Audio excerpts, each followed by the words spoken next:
Bonjour et bienvenue dans le programme de formation à l'évangélisation Impact Multisite. J'aimerais aborder avec vous les principaux obstacles à l'évangélisation et je vous propose d'en découvrir 10, les 10 obstacles à l'évangélisation. Chuck Swindoll a déclaré « La décision la plus importante que je dois prendre chaque jour concerne le choix de mon attitude.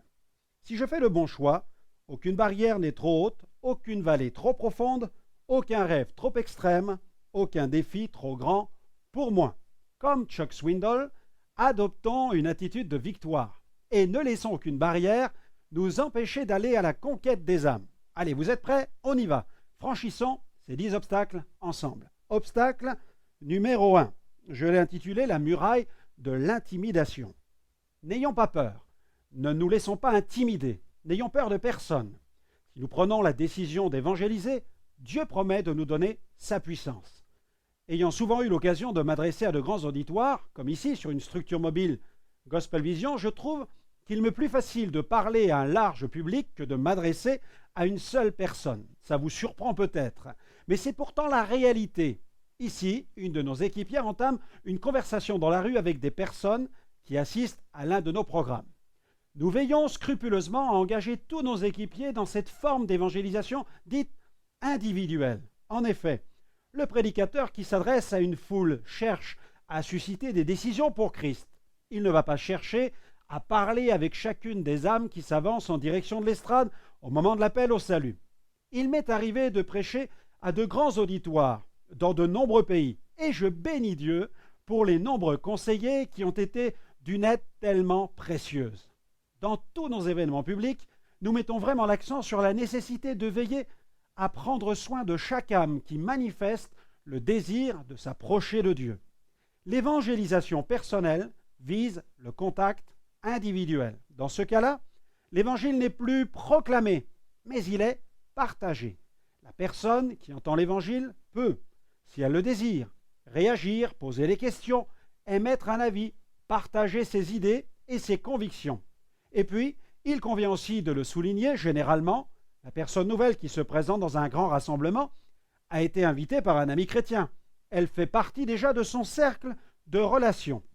Cette personne se présente sur le lieu de l'événement accompagnée. Elle est donc mise en confiance. Mais nous ne devons pas oublier non plus que Dieu veut que tous les hommes soient sauvés, même ceux qui sont hors de ce cercle de relations. Ainsi, lorsque nous pratiquons l'évangélisation de personne à personne, par exemple dans la rue, les gens auxquels nous nous adressons ne s'attendent pas à ce qu'on les aborde sur la question de la foi. Ils sont en quelque sorte pris sur le vif et les réactions peuvent être très différentes, imprévisibles. Elles peuvent être positives, neutres et malheureusement négatives dans certains cas. En tout cas, quels que soient les risques, il ne faut jamais se laisser impressionner. L'intimidation est l'arme favorite de notre adversaire.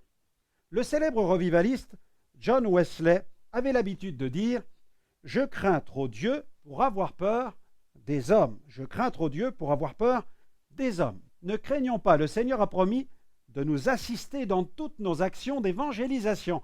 Il nous a promis sa puissance. Saisissons par la foi cette parole de l'Écriture, une parole du psalmiste au chapitre 68, verset 29. « Ton Dieu ordonne que tu sois puissant. » Amen. Dieu veut que nous soyons puissants dans son œuvre. Obstacle numéro 2. La muraille de l'inconnu. Ne craignons pas de quitter notre zone de confort, peut-être notre domicile ou notre église, pour nous aventurer dans la rue, cet univers inconnu. Pour évangéliser, il est important d'être animé d'un esprit d'aventurier, d'explorateur, de conquérant, et j'espère que vous aimez les aventures. Et dans cette grande aventure de l'évangélisation, nous ne sommes pas seuls. Dieu est avec nous. Il est notre plus fidèle partenaire. Partir à la conquête du monde, c'est s'aventurer au sein d'un univers tellement cosmopolite. Dans les Actes des Apôtres, un dénommé Ananias, disciple de Jésus, fut utilisé par le Saint-Esprit pour une opération spéciale d'évangélisation. Cet homme quitta sa zone de sécurité pour une zone exposée. Il quitta sa zone de confort pour aller évangéliser Saul de Tarse, le plus virulent des persécuteurs de l'Église de son temps. Attention, Ananias aurait pu refuser cette mission, mais il l'a acceptée. Et savez-vous pourquoi? Eh bien, tout simplement parce qu'il était sûr de la révélation de Dieu. Il était sûr de sa mission divine. Il a cru que cette mission serait possible. Il n'y a pas de mission impossible avec Dieu. N'ayons pas peur d'avancer vers l'inconnu. Dieu connaît toutes choses. Il voit plus loin que nous, au-delà des murs, au-delà des cœurs. Il sait déjà ce qui nous attend avant même que nous soyons en situation. Alors pourquoi nous inquiéter? Allez, continuons. Franchissons l'obstacle suivant, la muraille de la solitude. La muraille de la solitude. Il est important de comprendre que la solitude est une forme d'enfermement. Regardez les statistiques suivantes. Selon une enquête de la Fondation de France, 4 millions de Français souffrent de la solitude. Un Français sur 10 a moins de 2 ou 3 conversations personnelles par an. Et qui sont ces Français? Majoritairement, des personnes âgées. La solitude touche 2 à 3% des 40 ans, puis progresse jusqu'à 15% pour les 60-74 ans. Et les causes sont multiples. Pour 56%, il s'agit d'une rupture familiale, le décès, le divorce, le départ des enfants. Et puis la perte d'emploi pour 14% et le handicap pour 9%. Le psalmiste a merveilleusement bien décrit l'angoisse qui accompagne la solitude. Dans le psaume 102, versets 7 à 8, il est écrit « Je ressemble au pélican du désert, je suis comme le chat-huant des ruines, je n'ai plus de sommeil, je suis comme l'oiseau solitaire sur un toit. » Amen. Évangéliser, c'est vaincre la muraille de la solitude, c'est envoyer ce message, c'est communiquer ce message à celui qui est seul. Dieu nous envoie vers toi pour te dire qu'il t'aime et qu'il désire demeurer en toi afin que tu ne sois plus jamais seul. Triomphons de la muraille de la solitude en annonçant la bonne nouvelle, l'évangile de Jésus. Continuons, franchissons l'obstacle numéro 4, la muraille de la souffrance. On dit parfois que les murs ont des oreilles. En tout cas, je suis convaincu que Dieu entend les cris silencieux, ces cris que personne n'entend et qui pourtant retentissent dans le secret, derrière les murailles de la souffrance. La souffrance est une prison à l'intérieur de laquelle l'âme du malheureux est enfermée. En 1985, j'habitais encore chez mes parents et un après-midi, on a frappé à la porte. Quand ma mère a ouvert, elle s'est trouvée face à un jeune homme qui était désespéré. Il a dit à ma mère « N'auriez-vous pas quelque chose à manger, madame ?» Immédiatement, ma mère l'a invité à entrer. C'était un jeune homme du quartier qui habitait un petit appartement à quelques pas de chez nous. Il était démuni, au chômage, il vivait tout seul. Sa relation avec ses parents s'était complètement détériorée. Ma mère a apporté du café, mon père, quant à lui, est allé préparer un colis de nourriture. Quant à moi, pour le faire patienter, j'ai mis en marche notre magnétoscope, vous savez, ce vieil appareil dans lequel on engageait des vidéos. Alors je pensais que ce jeune homme n'était pas chez nous par hasard et qu'il fallait saisir l'opportunité de lui faire écouter la bonne nouvelle. J'ai alors engagé une vidéo dans l'appareil. Celle-ci présentait une réunion d'évangélisation. Alors, pour ne pas mettre ce jeune homme mal à l'aise, j'ai quitté la pièce pendant quelques minutes afin de le laisser écouter tranquillement. Quand je suis revenu, je l'ai trouvé bouleversé. Les larmes coulaient sur son visage. Il pleurait et il demandait à Dieu pardon pour tous ses péchés. Ce jour-là, ce jeune homme a donné sa vie au Seigneur. Alors ne baissons pas les bras face aux murailles de la souffrance. Voyons au-delà de ces murailles. Sachons percevoir ce cri qui résonne dans le cœur de ceux qui souffrent en silence tout autour de nous. L'amour de Dieu pénètre les murailles de souffrance les plus épaisses, les plus secrètes. Un célèbre prédicateur méthodiste, Charles Inwood, n'a pas hésité à exprimer ses sentiments sur cette question. Voilà ce qu'il déclare. « Les gémissements de millions d'âmes sur la terre me parviennent aux oreilles et me brisent le cœur. Je m'efforce, avec l'aide de Dieu, de percer au moins en partie l'obscurité dense, la misère extrême et le désespoir indescriptible de ces millions d'âmes qui n'appartiennent pas à Christ. » Franchissons une autre muraille. L'obstacle suivant, le numéro 5, la muraille de la confusion. Dans la rue, on peut tout trouver. La rue, c'est un univers tellement cosmopolite. Dans la rue, on peut croiser toutes sortes d'individus, comme ici, des chanteurs péruviens, mais aussi des personnes qui font la propagande de leurs idées. On y trouve souvent des militants de partis politiques, des membres d'une secte, de mouvements philosophiques ou ésotériques, des libres penseurs, des francs-maçons et j'en passe. L'évangélisation de rue peut réserver les plus grandes surprises, les rencontres les plus insolites. En 1994, je me trouvais sur la place de l'hôtel de ville de Troyes avec une équipe de jeunes. Nous avions mis sur pied tout un programme d'évangélisation créatif. Et j'étais debout sur une chaise, en train de rendre témoignage. Quand tout à coup, un homme sort de la foule et il pousse des cris. Et il se met à crier « Je suis le Christ ! Ne me reconnais-tu pas ? Je suis le Christ !» Cet homme portait des cheveux longs et il faisait de grands gestes. C'était vraiment impressionnant. Et il a fait cette déclaration en français, mais aussi en anglais, en italien, en espagnol. Mais soyez rassurés, cette envolée lyrique n'a aucunement ébranlé ma foi. Le Seigneur nous a préparés à ce genre de situation. Il nous a avertis qu'il y aurait à la fin des temps des faux Christ et des faux prophètes. Il nous a aussi avertis que nous les reconnaîtrions à leurs fruits.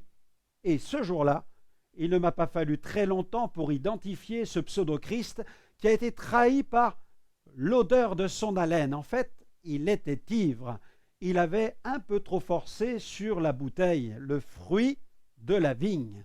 Dieu voit au travers des murailles de confusion. Il voit aussi les besoins du cœur et la soif de vérité qui s'y trouvent. La conversion de ma famille est la preuve que Dieu peut libérer ceux qui sont en proie à la plus terrible confusion. Toute ma famille était enfermée dans la forteresse de l'occultisme depuis plusieurs générations. Nous étions des transgresseurs de la loi de Dieu, mais Dieu a eu pitié de nous. Il nous a fait miséricorde. Un serviteur de Dieu, muni de sa Bible, n'a pas eu peur de dénoncer notre péché. Sa parole a transpercé notre cœur à un tel point que nous nous sommes repentis de nos fautes, de nos péchés, de nos transgressions. Nous avons pris la ferme résolution de couper radicalement avec l'occultisme. Dieu nous a fait grâce au moyen de l'évangile de Jésus-Christ.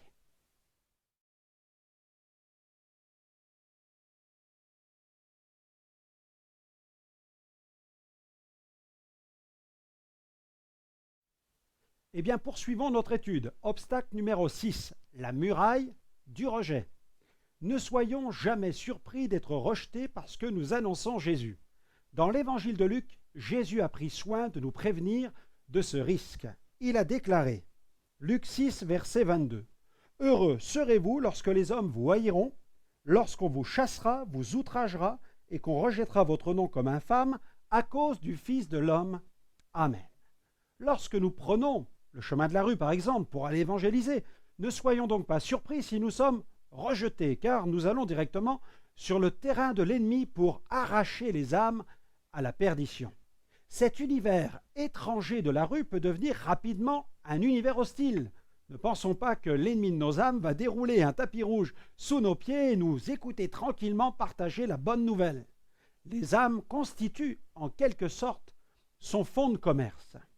Nous avions reçu de la mairie l'autorisation d'occuper le domaine public pour y présenter tout un programme d'évangélisation attractif. Mon épouse et moi, nous mettions un sketch en scène. La place, d'ailleurs, que nous avions choisie était très fréquentée. C'était un samedi, jour du marché hebdomadaire, jour de grande affluence. Nous étions au beau milieu de la place, à proximité des étalages des commerçants.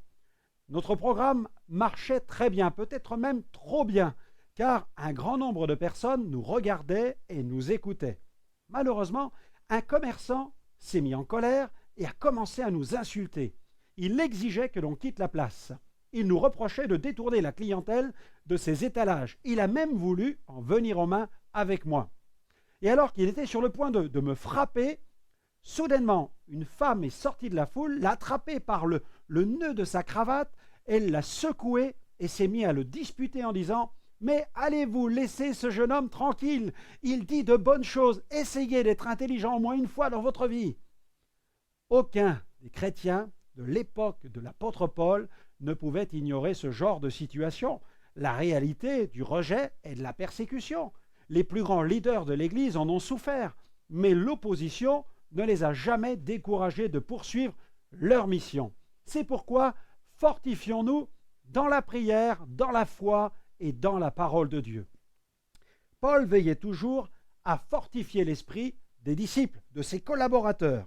On peut lire dans les Actes des Apôtres au chapitre 14, versets 21 à 22, « Quand ils eurent évangélisé cette ville et fait un certain nombre de disciples, ils retournèrent à Lystre, à Icône et à Antioche, fortifiant l'esprit des disciples, les exhortant à persévérer dans la foi et disant que c'est par beaucoup de tribulations qu'il nous faut entrer dans le royaume de Dieu. » Amen.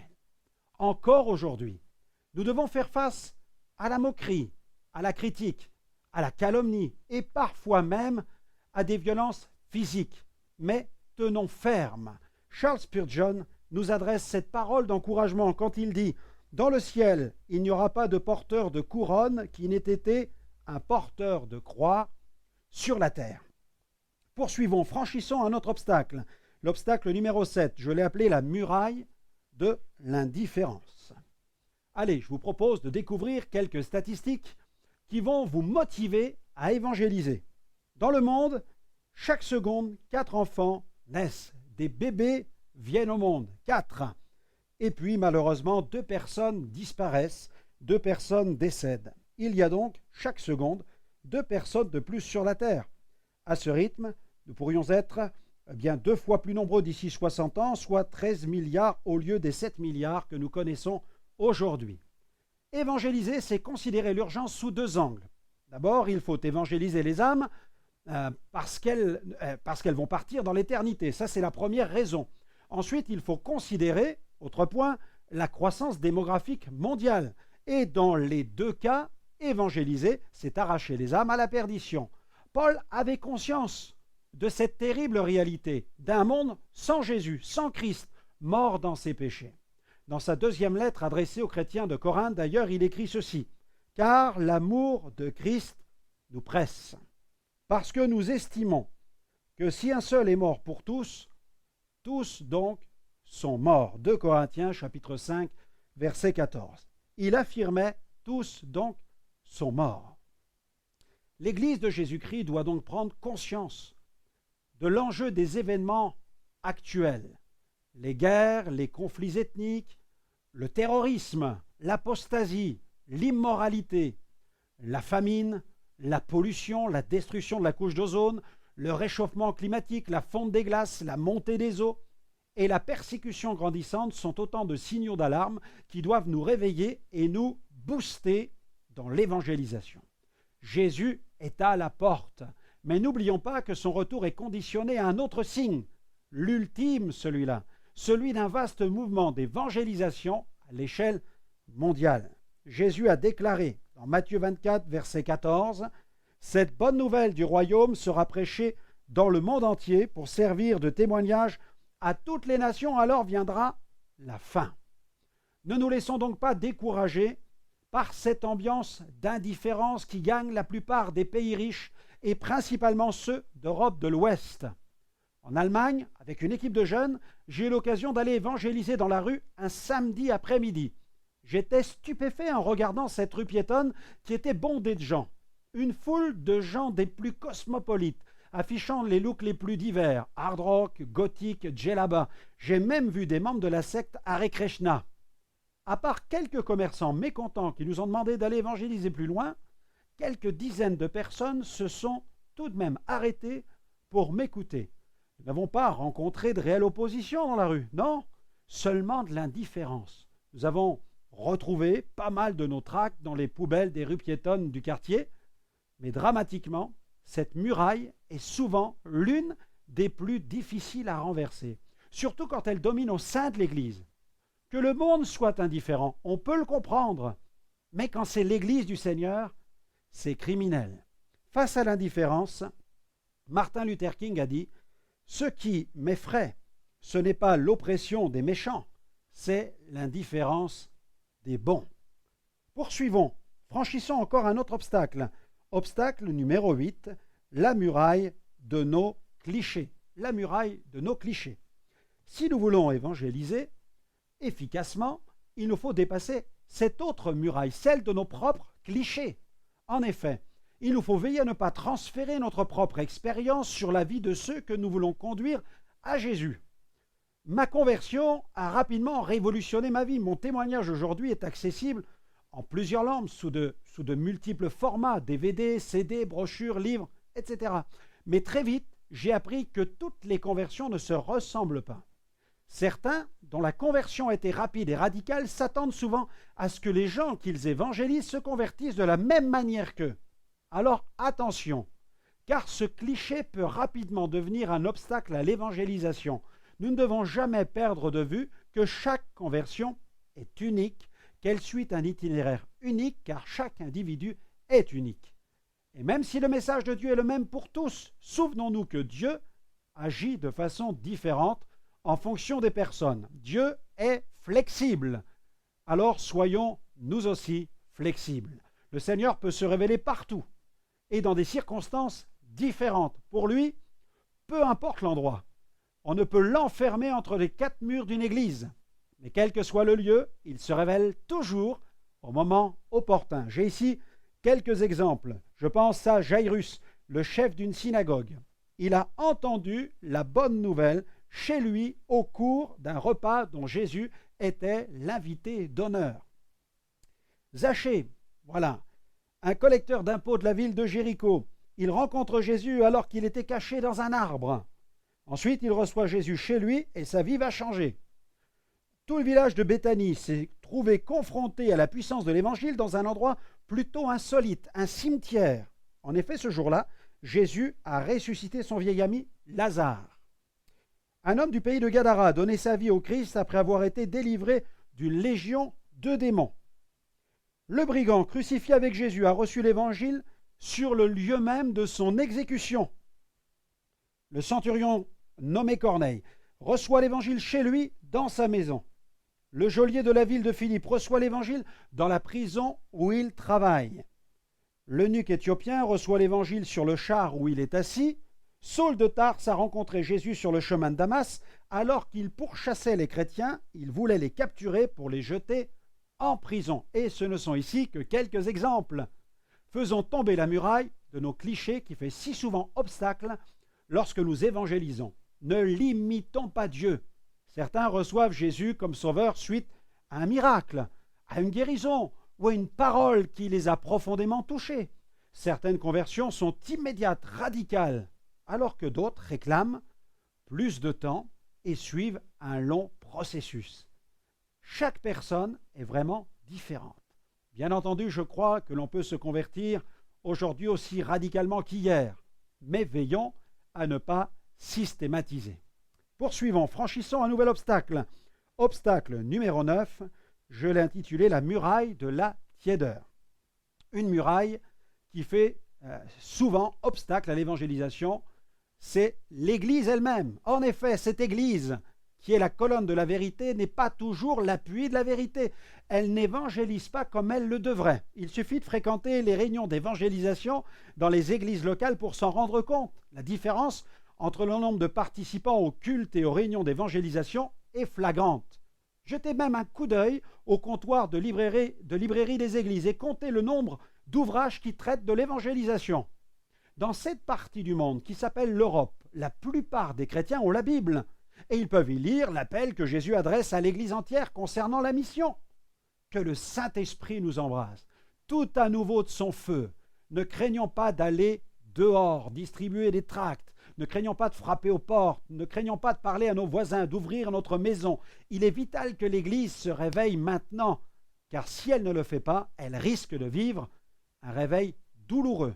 Il se fera au milieu d'une Europe envahie par les sectes, les mouvements ésotériques, mais aussi au milieu d'une Europe où des religions intégristes, fondamentalistes, risquent bien de gagner du terrain. On a demandé à John Wesley comment il imaginait les derniers instants de sa vie. Voilà ce qu'il a répondu. Il a dit « Je voudrais poursuivre ce que je fais. Je me lèverai à 5 heures pour prier. Ensuite, je ferai une réunion de maison à 6 heures. À midi, je prêcherai en plein air. À 15 heures, j'aurai une autre réunion dans une autre ville. À 18 heures, j'aurai une autre réunion de maison. À 22 heures, j'aurai une autre réunion de prière et à minuit, je partirai avec mon Seigneur. » Alors c'est l'heure de se réveiller. Réveillons-nous et franchissons encore un obstacle. L'obstacle numéro 10, la muraille du péché. Jésus est venu pour des pécheurs et non pour des propres justes. Ce ne sont pas des saints que Dieu nous appelle à aller chercher, mais des pécheurs. Nous évangélisons car nous sommes conscients que la puissance du péché mène à la perdition. Souvenons-nous que Jésus a insisté sur la nature de sa mission. Dans Luc chapitre 5, verset 32, Jésus déclare « Je ne suis pas venu pour appeler à la repentance des justes, mais des pécheurs. » Jésus a franchi les murailles. Il les a fait voler en éclats, les murailles de préjugés, de jugement et de rejet. Il a pris place au milieu des pécheurs. Il s'est même laissé approcher par ceux qui vivaient dans la débauche. On peut lire dans l'évangile de Matthieu au chapitre 9, verset 10, « Comme Jésus était à table dans la maison, voici beaucoup de publicains et de gens de mauvaise vie vinrent se mettre à table avec lui et avec ses disciples. » Alors que la foule cherchait à approcher Jésus pour le voir et l'entendre, les chefs religieux, quant à eux, l'accusaient de fréquenter des gens de mauvaise vie, des intouchables. Jésus ne rejetait personne. Il ne repoussait personne. Il n'a jamais craint de se souiller en parlant avec quelqu'un. Il est venu ici-bas pour partager le message du royaume de Dieu. L'évangile est fait pour les pécheurs, ceux qui ne connaissent pas Jésus. Jésus se mêlait aux pécheurs car il voulait saisir l'opportunité de leur partager les enseignements concernant le royaume de Dieu. Il ne fut jamais question pour lui de chercher à adopter la manière de vivre des gens de mauvaise vie. Malheureusement, ce puritanisme tient encore trop de place chez les chrétiens, et les chrétiens se tiennent à distance des pécheurs alors que le monde a besoin de découvrir la sainteté de l'Église de Jésus. Dieu ne nous a pas fait cadeau de la sainteté pour qu'elle soit rangée comme un bijou qui repose délicatement dans son écrin. Il ne s'agit pas, bien sûr, de devenir comme le monde, mais il n'y a pas d'autre alternative. Si nous voulons atteindre les perdus, il nous faut aller à leur rencontre sur leur terrain. Jésus est venu sur notre terrain. Il est venu du ciel sur la terre. Si notre mobile est pur, nous ne craignons rien. Il faut seulement veiller à ne pas travailler en marge de l'église locale, c'est-à-dire en solo. Il est important de ne pas évangéliser seul et d'avoir le soutien des intercesseurs de l'église locale. Car malheureusement, il arrive que des chrétiens se lancent seuls dans l'évangélisation, alors que Jésus a envoyé ses disciples 2 par 2. Travaillons en équipe. Évangéliser, ça n'est ni un jeu ni un hobby, c'est une guerre spirituelle.